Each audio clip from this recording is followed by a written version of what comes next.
নমস্কার, আমি সুদীপ্তা। এভি নিউজে আপনাদের সকলকে স্বাগত। প্রথমেই চোখ রাখবো নিউজ হেডলাইনসে।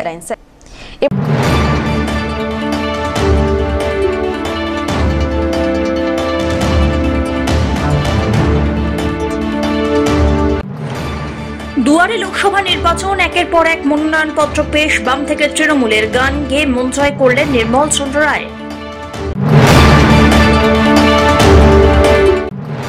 মনোনয়নপত্র জমা দেওয়াকে কেন্দ্র করে উত্তপ্ত জলপাইগুড়ি, পুলিশের সঙ্গে বচসায় জড়ালেন বাম কর্মীরা।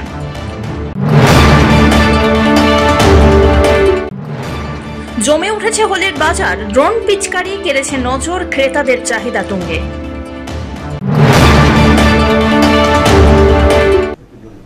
এবার আসছে বিস্তারিত সংবাদে। খোশ মেজাজেই তৃণমূল কংগ্রেস প্রার্থী মনোনয়নপত্র জমা দেওয়ার আগে পথে গাইলেন ভাবাইয়া গান। শুক্রবার কর্মী সমর্থকদের নিয়ে জেলা তৃণমূল কংগ্রেসের কার্যালয় থেকে মিছিল করে মনোনয়নপত্র জমা করতে বের হন জলপাইগুড়ি লোকসভা কেন্দ্রের তৃণমূল প্রার্থী অধ্যাপক নির্মল চন্দ্র রায়। এদিন তৃণমূল কংগ্রেস প্রার্থী অধ্যাপক নির্মল চন্দ্র রায় তার গ্রামের বাড়ি গিয়ে তার মাকে প্রণাম করেন। এরপরে বাড়ি থেকে জলপাইগুড়িতে জেলা তৃণমূল কংগ্রেসের দলীয় কার্যালয়ে আসেন। সেখান থেকে জেলা শাসকের কার্যালয়ে আসেন তিনি। তৃণমূল কংগ্রেস প্রার্থীর সঙ্গে ছিলেন জেলা তৃণমূলের সভানেত্রী মহুয়া গোপ, শিলিগুড়ি কর্পোরেশনের মেয়র গৌতম দেব, রাজ্যের অনগ্রসর শ্রেণী কল্যাণ ও আদিবাসী উন্নয়ন দপ্তরের মন্ত্রী বলচিক বড়াইক, রাজগঞ্জের বিধায়ক খগেশ্বর রায় সহ অনেকে। মনোনয়নপত্র জমা দেওয়ার পথে সাংবাদিকদের মুখোমুখি হয়ে তিনি বলেন, জয়ের ব্যাপারে অত্যন্ত আশাবাদী তিনি। আমরা না ওটা ভাবছি না, আমাদের ওটা ভাবার সময় নেই। আমাদের যখন আমরা যুদ্ধে নেমেছি, আমাদের এগিয়ে যেতে হবে, মানুষের কাছে যেতে হবে, আমরা সেটা নিয়ে ভাবছি। হ্যাঁ, কিন্তু বিরোধীরা কি করছে না করছে সেটা নিয়ে আমরা ভাবছি না আর কি।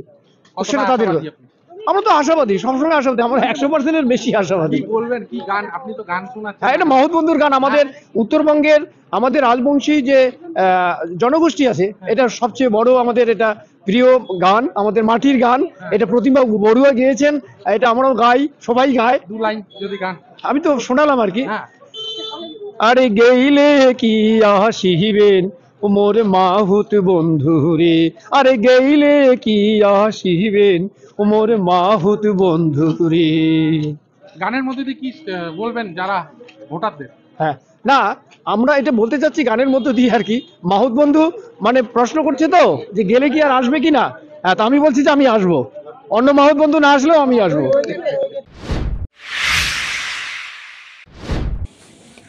মনোনয়নপত্র জমা দেওয়াকে কেন্দ্র করে পুলিশের সঙ্গে ব্যাপক বচসা বাম কর্মীদের। ঘটনাকে কেন্দ্র করে উত্তেজনা ছড়ালো জলপাইগুড়ি জেলা শাসক দপ্তরের সামনে। বাম কর্মীদের দাবি, তৃণমূল বিরাট মিছিল নিয়ে মনোনয়ন জমা দিতে এসে ভেতরে ঢোকেন, কিন্তু বাম কর্মীদের মিছিল পিডব্লিউডি মোড়ে আটকে দেয় পুলিশ। বাম কর্মীদের আরও অভিযোগ, তৃণমূল প্রার্থী নির্মল চন্দ্র রায় বিরাট মিছিল করে পিডব্লিউডি মোড়ে ভিতরে ঢুকে গেলেও বাম জোটের মিছিল আটকে দিল পুলিশ। পুলিশ তৃণমূলের হয়ে দলদাসের মতো কাজ করছে, এই স্লোগান তুলে ব্যাপক বিক্ষোভ দেখান বাম কর্মীরা। অতিরিক্ত পুলিশ সুপারের নেতৃত্বে বিশাল পুলিশ বাহিনী পরিস্থিতি নিয়ন্ত্রণে আনে। পুলিশ জানায়, বাম কর্মীদের পিডব্লিউডি মোড়ের ভিতরে ঢোকার অনুমতি নেই, তাই তাদের আটকে দেওয়া হয়েছে। শুধুমাত্র প্রার্থীর সঙ্গে 4 জন থাকতে পারবেন। যদিও তৃণমূলের কোনো অনুমতি ছিল কিনা সে বিষয়ে ক্যামেরার সামনে কিছু বলতে চাননি অতিরিক্ত পুলিশ সুপার। আমার এই বিজেপিরা ডিক্লেয়ার করবেন কি করবেন না, আদৌ তারা করবেন কিনা সেটা নিয়ে আমাদের কোনো মাথা ব্যথা নেই। আমাদের ইস্যু ভিত্তিক নির্বাচন। তবে বিভিন্ন জায়গায় বিভিন্ন ঘুরে বেড়াচ্ছি তো, ওই চায়ের থেকে আর ওই চায়ের মোড়ের থেকে শোনা যাচ্ছে বিজেপি নাকি তৃণমূলকে একটু সুবিধা করে দেওয়ার জন্য তাদের সাবমিশনটা পিছিয়ে দিচ্ছে বা দেবে না, এরকম হচ্ছে। কিভাবে প্রচার করছেন? মানুষের কাছে গিয়ে প্রচার করছি, মানুষের মানে ম্যান টু ম্যান প্রচার। কি বলবেন মানুষকে? বলবো যে দেশের যে আজকে যে নির্বাচন, সামনে যে নির্বাচনটা আসছে, এটাই নির্বাচনটা খুবই তাৎপর্যপূর্ণ এবং গুরুত্বপূর্ণ সময়। মোদী সরকার যেভাবে দেশের গণতান্ত্রিক কাঠামোকে নষ্ট করছে, দেশের ধর্ম নিরপেক্ষতাকে নষ্ট করছে এবং মানুষের বাক স্বাধীনতা থেকে শুরু করে ধর্মীয় মতামত প্রকাশ করার স্বাধীনতা, ধর্মীয় আচার অনুষ্ঠান করার স্বাধীনতাকে নষ্ট করছে, তার বিরুদ্ধে আমাদের আন্দোলন। আর হচ্ছে দেশে রাজ্যের যে দুর্নীতি, সেই দুর্নীতির বিরুদ্ধে আমাদের আন্দোলন।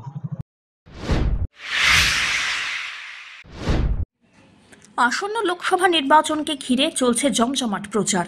সময় নষ্ট না করে মনোনয়ন জমা দেওয়ার কয়েক ঘন্টা আগেও প্রচার সারেন প্রার্থীরা। শুক্রবার সাত সকালে প্রচারাভিযানে দেখা গেল বাম প্রার্থী দেবরাজ বর্মনকে। বৃহস্পতিবার রাত্রেও ময়নাগুড়ি, মেখলিগঞ্জের চ্যাংরাবান্ধা সহ বিভিন্ন এলাকায় প্রচার সারলেন তিনি। এই দিন দেবরাজ বর্মনকে দেখা গেল জলপাইগুড়ির মৌলানি বাজারে প্রচার করতে।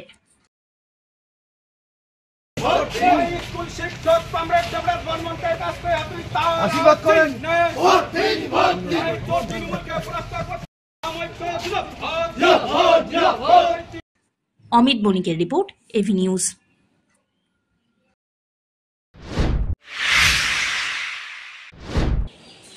শিলিগুড়িতে নির্বাচনী প্রচার করলেন দার্জিলিং লোকসভা কেন্দ্রের তৃণমূল প্রার্থী গোপাল লামা। শুক্রবার শিলিগুড়িতে নির্বাচনী প্রচার শুরু করলেন দার্জিলিং লোকসভা কেন্দ্রের তৃণমূল কংগ্রেস প্রার্থী। শিলিগুড়ির প্রধাননগরে হনুমান মন্দিরে পুজো দিয়ে দলীয় কর্মীদের মধ্যে প্রসাদ বিতরণ করে প্রচার কাজ শুরু করেন তিনি। সাংবাদিকদের মুখোমুখি হয়ে গোপাল লামা বলেন, তিনি জয়ের ব্যাপারে 100% আশাবাদী। ডবল ইঞ্জিন নয়, 4টে ইঞ্জিন নিয়ে দার্জিলিং জেলার উন্নয়নের কাজ করবেন তিনি, এমনও আশ্বস্ত করেছেন। অন্য কোনো রাজনৈতিক দল এখনো পর্যন্ত তাদের প্রার্থী ঘোষণা করেনি, এক্ষেত্রে কি আপনি কি বাড়তি সুবিধা পাচ্ছেন? বাড়তি সুবিধা তো আমাদের আগে আছে, যেরকম পশ্চিমবঙ্গে উন্নয়নে ধারা চলে যাচ্ছে। মাননীয় মুখ্যমন্ত্রীর যেরকম প্রকল্পগুলো নিয়েছেন সেই নিয়ে আমরা এগিয়ে যাচ্ছি। কেন্দ্র সরকার যতই যে জিনিস করো, কিন্তু এখানে ওনাদেরকে পাত্তা দিচ্ছে না, আমাদের আগিয়ে যাচ্ছি। এই সবাই বলে ডবল ইঞ্জিন, আপনার ক্ষেত্রে ডবল ইঞ্জিন, মানে একদিকে তৃণমূল কংগ্রেসের প্রার্থী, অপরদিকে ভারতীয় গোর্খা প্রজাতান্ত্রিক মোর্চার একটা বিপুল সাপোর্ট। না, ডবল ইঞ্জিন নেই, এখানে 4টা ইঞ্জিন বললেও চলে। আমাদের যেরকম সাপোর্ট আছে, প্লেনে আমাদের দখলে আছে, হিলেও আমাদের দখলে আছে, তো ডবল তো কি 4টা ইঞ্জিন বললেও চলে। দীর্ঘদিন এখানে কাজ করেছেন এবং দার্জিলিং জেলার সমস্ত অলিগলি আপনাকে একদম খুব চেনা, এটা কি বাড়তি সুবিধা আপনার? বাড়তি সুবিধা আমাদের এক্সপিরিয়েন্স, আমরা কাজ লাগাবো। এখানে অনেক দিন থেকে আছে, আমি কাজ চাকরি করছি। আপনাকে দেখে রাজনীতির ময়দানে এবং প্রার্থী হিসেবে দেখে সাধারণ মানুষ কি বলছে? সাধারণ মানুষ আমাকে অ্যাকসেপ্ট করছে, যেখানে যাচ্ছি সবই অ্যাকসেপ্ট করছে আমাকে, সে কোনো অসুবিধা নেই আমার এখনো। প্রতি বছর 23 মার্চ পালিত হয় বিশ্ব আবহাওয়া দিবস। এই উপলক্ষে শুক্রবার স্কুল কলেজের ছাত্রছাত্রীদের নিয়ে বিশেষ একদিনের কর্মশালা অনুষ্ঠিত হল জলপাইগুড়ি কেন্দ্রীয় আবহাওয়া দপ্তরে। ছাত্রছাত্রীরা আবহাওয়া তথা এই সম্পর্কিত বিভিন্ন যন্ত্রপাতির বিষয়ে যাতে সম্যক ধারণা দিতে পারে, তার জন্য এই ধরনের উদ্যোগ বলে জানা গিয়েছে। এই বিষয়ে বিশিষ্ট আবহাওয়া বিজ্ঞানী মণিশঙ্কর জানান, যেহেতু শনিবার স্কুল ছুটি পড়ছে, তাই তার আগের দিন অর্থাৎ শুক্রবার দিনটি পালিত হলো। সমস্ত মেটেরিওলজিক্যাল অফিসেই দিনটি পালিত হয়। ছাত্রছাত্রীরা এদিন ওয়েদার সম্পর্কিত বিভিন্ন ইনস্ট্রুমেন্ট সম্পর্কে জানতে পারছেন। এদিনের এমন কর্মসূচিতে অংশগ্রহণ করতে পেরে যথেষ্টই ভালো লাগছে বলে পড়ুয়ারা জানান। আজকে আমরা ইন্ডিয়ান মেট্রোলজিক্যাল ডিপার্টমেন্টে এসেছি।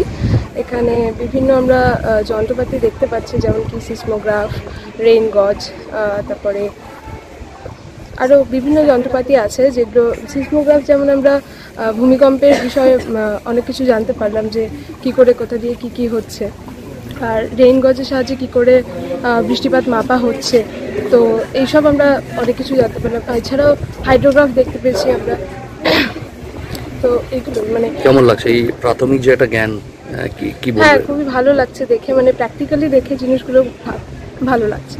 সাধারণত জিওগ্রাফি আমরা কলেজে অনেক কিছুই দেখেছি, কিন্তু এখানে এসে আরও ভালো লাগছে। এখানে আরও ভালো ভালো জিনিস দেখতে পারছি, যেমন ওই ইয়ার প্রেশারের জন্য আমরা একটা বেলুন দেখতে পেরেছি, তারপরে রেইন গজ, তারপরে সিসমোগ্রাফ সম্পর্কে, তারপরে ভূমিকম্পের যন্ত্র সম্পর্কে আরও ভালোভাবে জানতে পারছি। কখনো ভেবেছো এরকম সামনাসামনি কখনো দেখবে বা এরকম একটা ধারণা পড়াশোনার পাশাপাশি এরকম? কোনোদিনও ভাবিনি যে এইভাবে এত কাছের থেকে জিনিসপত্রগুলো দেখতে পারবো আরো ভালোভাবে। প্রথমবার এক্সপিরিয়েন্স। কাদের উদ্যোগে এটা হলো, কারা নিয়ে এসেছেন এখানে? পিটিএমএস কলেজের স্যার ম্যাডামরা আমাদের নিয়ে এসেছেন। ভালো লাগছে? হ্যাঁ, খুব ভালো লাগছে। উল্লেখ্য, আবহাওয়া সম্পর্কে মানুষকে সচেতন করে তুলতে রাষ্ট্রসংঘের এই বিশেষ পদক্ষেপ। এই দিনই প্রতিষ্ঠিত হয়েছিল বিশ্ব আবহাওয়া সংস্থা বা ওয়ার্ল্ড মেটেরিওলজিক্যাল অর্গানাইজেশন। বিশ্ব আবহাওয়া সংস্থার প্রতিষ্ঠা দিবস হিসাবেও দিনটি পালিত হয়। আপনার ওয়ার্ল্ড মেট্রোলজিক্যাল অর্গানাইজেশন, সেটা 1950 সালে এমনই একটা দিনে 23শে মার্চ প্রতিষ্ঠিত হয়েছিল। ওই দিনটাকে আমরা স্মরণ রাখার জন্য সমস্ত যে মেট্রোলজিক্যাল অফিস তা আমরা এই ডব্লিউএমডে পালন করি প্রতি বছর। তো এবছর যেহেতু 23শে মার্চটা শনিবার ছুটির দিন পড়েছে, ওই জন্য আজকে আমরা পালন করছি। মূলত আমরা কাছাকাছি স্কুলের ছাত্রছাত্রীদের আমরা আমন্ত্রণ করি, তাদের ডেকে নিয়ে এসে আমরা কী ধরনের আমরা কার্য করি, কী ধরনের অবজারভেশন নিই, ইনস্ট্রুমেন্টের কার্যকারিতা বা কীভাবে সব কিছু করা হয়, ফোরকাস্টিং করতে গেলে কি কি ডাটা কীভাবে অ্যানালিসিস করা হয়, মূলত এইগুলো বোঝানোর জন্য আমরা ডাকি। আজকে সেই হিসাবে আমরা আজকে 22শে মার্চ পালন করছি এবং বিভিন্ন কাছাকাছি স্কুলেগুলো ছাত্রছাত্রীদের আমরা আমন্ত্রণ জানাই। কতটা কাজে এদের দেবে, হাতে কলমে দেখায় ব্যাপারগুলো? হ্যাঁ, ওরা তো মোটামুটি ভূগোলে পাঠ্যপুস্তকে পড়ে, বিভিন্ন weather instrument, anemometer, wind van এইসবগুলো ওরা মোটামুটি বইতে পড়ে, বা বিভিন্ন নিম্নচাপ রেখা এইসব তো পড়ে, সেগুলো এখানে হাতে কলমে দেখছে এবং দেখলাম তারা খুব আনন্দ পেয়েছে এবং পরেও আসবেন। আমরা এও বলেছি যে শুধু এই পার্টিকুলার দিনে না এলেও অন্য দিনও যদি অন্য স্টুডেন্টদের নিয়ে আসেন আপনাদের স্বাগত, আপনারা আসতে পারেন। জাস্ট একটু আগে একটু জানিয়ে দিলেই হবে, যাতে আমরা প্রিপেয়ার থাকতে পারি। সব্যসাচী মজুমদারের রিপোর্ট, এভি নিউজ।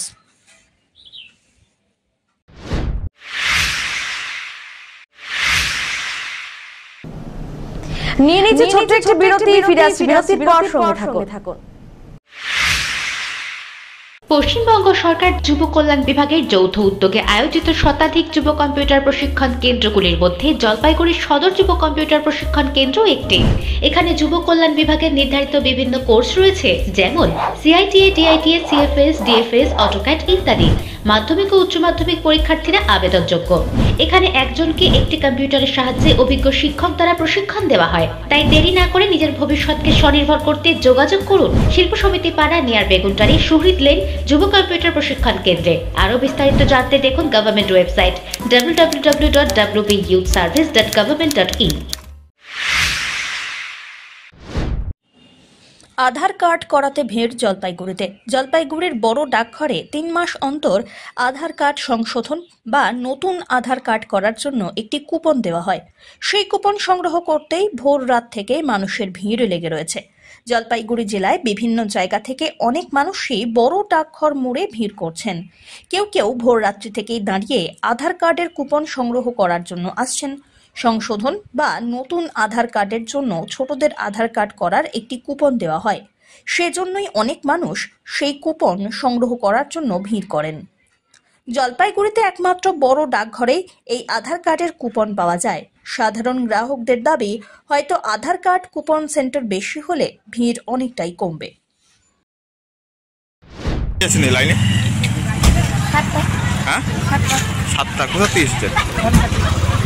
কি জন্য এসছে? সমস্যা ঠিক করাবেন নাকি? আচ্ছা, কি পাবেন? লাইনে দাঁড়িয়ে তো দাঁড়িয়ে আছেন, কয়টার থেকে দাঁড়িয়ে আছেন? আমরা 7টার থেকে।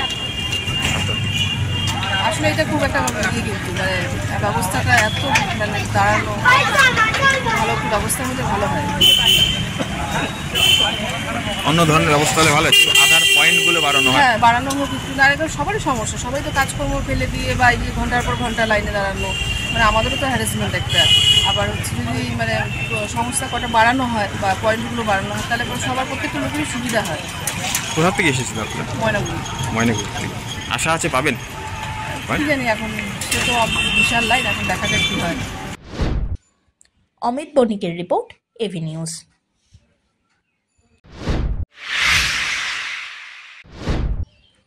দোলের প্রাক্কালে বসন্ত উৎসব পালিত হল বিশেষ ক্ষমতা সম্পন্নদের শিক্ষা কেন্দ্রে।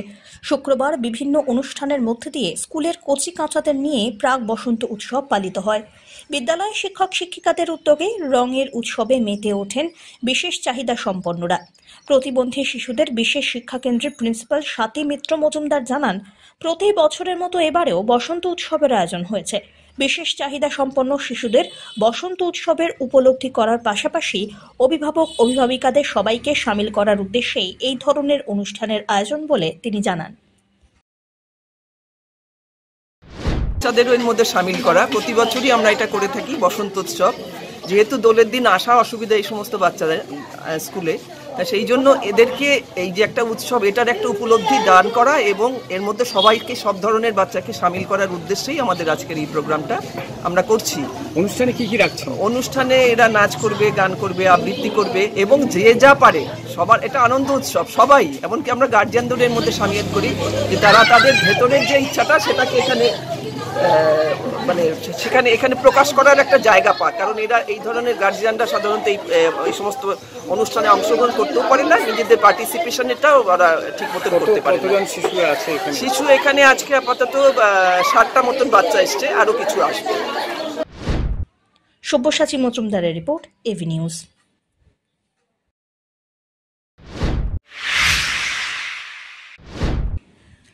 জমে উঠেছে হোলির বাজার। 3 দিন পরেই দোল উৎসব, তার আগে অভিভাবকদের হাত ধরে কচি কাঁচাদের দেখা গেল। জলপাইগুড়ি শহরের 3 বাজার সহ অন্যান্য বাজারে জমে উঠেছে হোলির বাজার। রকমারি রং, পোশাক, ড্রাকুলার মুখোশ, বিভিন্ন আকৃতির ভুতুড়ে মুখোশের পাশাপাশি রয়েছে বাঘ, সিংহ সহ বিভিন্ন বন্যপ্রাণী, বিশিষ্ট ব্যক্তিত্বদের মুখের আকৃতি। রমরমিয়ে বিকচ্ছে সেগুলি। এছাড়াও নানা রকমের রাজস্থানী পাগড়ি, টুপিতে লাগানো রঙিন চুল তো আছেই। জলপাইগুড়ির বিভিন্ন বাজারে ইতিমধ্যেই জমে উঠেছে রং বাজার। রঙের পাশাপাশি শহরের দোকানগুলিতে ছেয়ে গেছে নানা রকমের পিচকারি, রয়েছে রকমারি টুপি, চুলের বাহার এবং চশমাও। খেলনা আছে, পিচকারির মতো খেলনা সব। কত রকম মুখোশ আছে এখানে? মুখোশ 20-25 রকম আছে। যেমন যেমন কি কি মুখোশ আছে? বাঘ আছে, ভাল্লুক আছে, জোকার আছে, মোমো আসছে, এই যে মোমো, এই যে মোমো। কীরকম চাহিদা এখন বাজারে? চাহিদা এখন মোটামুটি কম আছে, আর 2 দিন পর থেকে বিক্রিটা বেশি হবে। এবার কতটা মানুষ এই মানে কম মূল্যে কিনতে পারবে? এরকম দাম কমই আছে আমাদের এখানে, কমই আছে। হ্যাঁ, দাম কম। আর এই যে যেটাকে বলে হচ্ছে আভা, আবির, মানে সেটা ভেষজ হিসেবে কি কি রাখছেন? এই আভা আছে, এমনি খোলা রং আছে। আভা কি মানে ভেষজ জাতীয় জিনিস? হ্যাঁ, হার্বালের আছে। হার্বালের? হ্যাঁ। কীরকম দামের মধ্যে আছে? হার্বাল প্যাকেট 50 টাকা, আর আভা 20 টাকা। সব্যসাচী মজুমদারের রিপোর্ট, এভি নিউজ।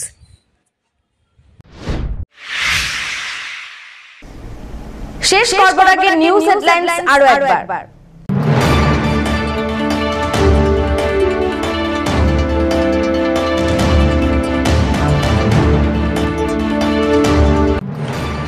দুয়ারে লোকসভা নির্বাচন, একের পর এক মনোনয়নপত্র পেশ। বাম থেকে তৃণমূলের গান গেয়ে মন জয় করলেন নির্মল চন্দ্র রায়। মনোনয়নপত্র জমা দেওয়াকে কেন্দ্র করে উত্তপ্ত জলপাইগুড়ি, পুলিশের সঙ্গে বচসায় জড়ালেন বাম কর্মীরা।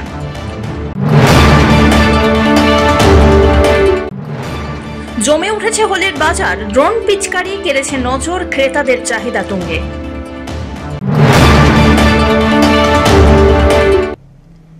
এখনকার মতো এভি নিউজ এ পর্যন্তই। পরবর্তীতে আসছি আরো সংবাদ নিয়ে, দেখতে থাকুন আমার বিশেষ। নমস্কার।